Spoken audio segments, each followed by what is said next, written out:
Hi,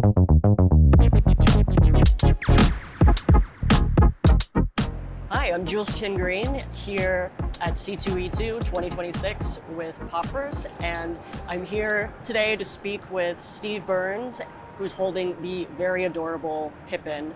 Steve, how have you been? Been pretty good since someone put this dog in my lap. Oh, Pippin just seems to be loving all of the vibes right now. Yeah, Pippin's got a nice life. So, something I've wondered for about 25 years now is when you, on Blues Clues, took out the notebook to draw something with a crayon, were those your hands? No. Hate to ruin any childhoods, but no. The deal with that was, all right, if Pippin is the notebook and this is the crayon, the camera was right here. Oh, wow. So whoever was doing that really couldn't see what they were doing. And they would have to draw the clues by looking at a monitor. It was literally the hardest job on set, and we had a hard time finding people who were able to do it. That's fascinating. I mean, I feel like it's almost like how digital drawing tablets don't have a screen sometimes, so you have to look up at the screen while still drawing. It's a precursor, maybe. I tried it a couple times, but I didn't have the chops, and a lot of those clues that they would draw were like in 3-point perspective, and they were like really difficult. Yeah. They were really cool, but it was literally the hardest job on set. It was hard to find people who could do it. For sure. Yeah. And so now you have a podcast called Alive with Steve Burns, Yes. which is just so great because it's very interactive and you invite listeners to get vulnerable and, think about some topics that might be difficult to talk about. And so you've also described the show as the podcast that listens. Yeah. What about listening is important for you? Well, a hero of mine, Fred Rogers, always said that listening is one of the greatest gifts that a person can give to another person. And I dig that because it's very easy to think of listening as getting words or getting information. And if you look at it from his perspective, you're actually giving the gift of your attention.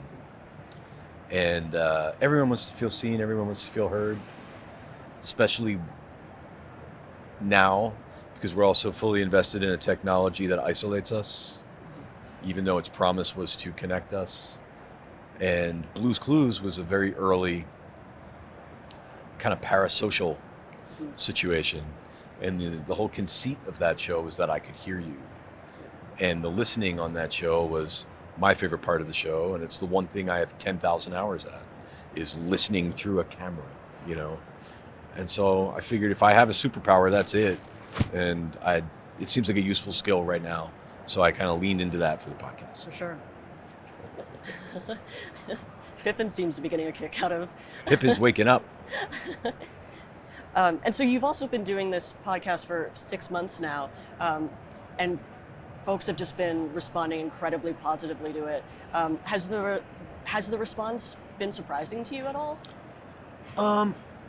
Yeah, I mean, I didn't know the degree to which we could still vibe the way we used to vibe, but scaled up to an adult level.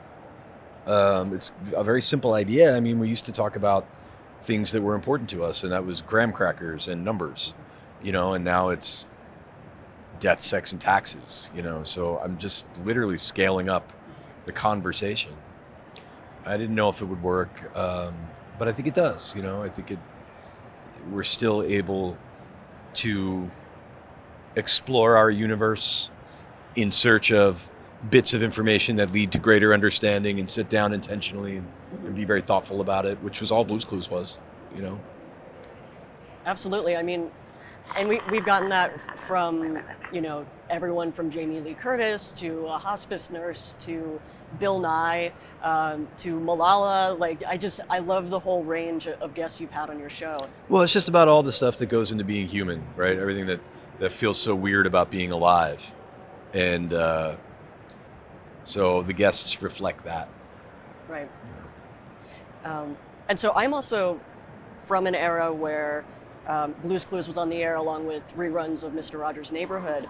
And because of documentaries like Won't You Be My Neighbor, we've gotten a sense of how being a public figure on children's television comes with a sense of identity tension between your private self and then the persona that you embody on screen. How do you reconcile Steve from Blues Clues as a symbol with your own humanity as Steve Burns? 30 years of therapy, basically. I'm not Steve from Blues Clues, and I'm not Mr. Rogers. Right. I'm neither of those things. And if I tried to show up in the world that way, I would only disappoint people. Mm-hmm. So the podcast was sort of a way of saying, I'm not a wise man on a hill with answers. I'm just sitting on the struggle bus next to you with the same problems you have. I'm not more wholesome than you. I'm not kinder than most of you, nor am I any better or smarter, but I am the same in meaningful ways. And the emphasis of there's an emphasis in the show on listening, and that's just about compassion. That's just about, can we use this technology to recognize that we all are in the same boat, and feeling weird about life is not optional, and we all share that. And can we use our phone to highlight that as opposed to push it away? Right. Yeah. Because we use our phones to be mean to each other and to compare ourselves to each other in ways that make us feel like garbage. Mm-hmm. And we're addicted to it. Oh, yes. So there's got to be a way to do it better. Yeah. Or at least differently, or at least a way to show up to technology with more humanity in the game. And I think if we do that, it'll become less fun to be a dick to each other all the time, Right. Yeah, and I feel like what really works well about your show is how in real time you invite listeners. You'll ask them a question, and then you'll hold space for them to come up with their own response. Silence is a profound thing. Yeah. I always say silence is pretty loud, and it's almost never quiet. And if you leave silence, people will rush to fill it. Mm-hmm. And that's a very potent thing, especially in a form that's all about listening. And with radio, which has now become podcasts, and the thing you would never do is leave silence. Right. And that's the thing I want to do more of. Mm-hmm. Yeah. Dead air is the future, but it's not really dead. It's not, yeah. Quiet live air. For sure. Yeah.